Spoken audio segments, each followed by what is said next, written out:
Let's consider the n-sphere, a higher dimensional version of a circle or a sphere. If we apply the loop space functor to the n-sphere, we get a new space, called the loop space of the n-sphere. And this new space consists of all the possible loops that you can draw on the n-sphere, always returning to that same base point. I'm trying to picture that in my head. It sounds pretty complex. It can be, but here's the amazing part.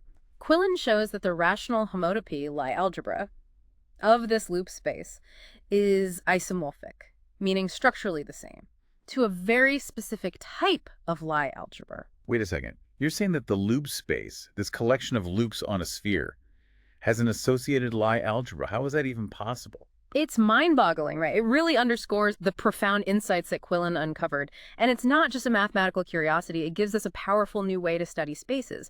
By understanding the properties of this Lie algebra, we can actually gain insights into the homotopy groups of the original n-sphere. Remind me again, what are homotopy groups? So, homotopy groups essentially tell us about the different ways that you can map a space onto itself. While preserving that base point, they capture the holes and the twists in a space, giving us a way to classify its shape.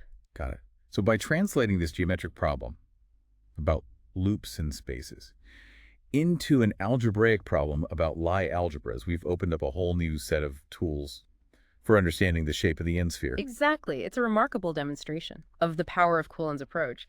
We've transformed a geometric problem into an algebraic one, and oftentimes, algebraic problems are much easier to solve. This is amazing. It feels like we've cracked some kind of secret code that allows us to see shapes in a whole new light.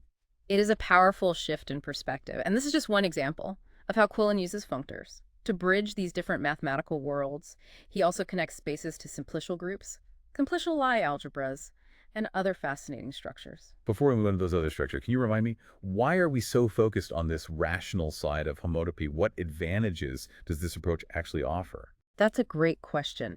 There are a couple of reasons why rational homotopy theory is so powerful. First of all, like we mentioned, it simplifies calculations. By allowing us to use the tools of linear algebra, remember how we were talking about discarding torsion information to get a clearer view of that essential shape? Yeah. Well, working with rational numbers lets us leverage the elegance and power of linear algebra, which is a much more developed and well-understood field than general algebra. Oh, so by simplifying our focus to the rational side of things, we're actually gaining access to a much richer set of tools. Exactly. It's a bit counterintuitive. But sometimes simplification leads to greater understanding.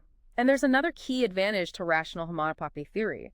It often reveals these surprising connections between spaces that might seem very different from a purely topological viewpoint.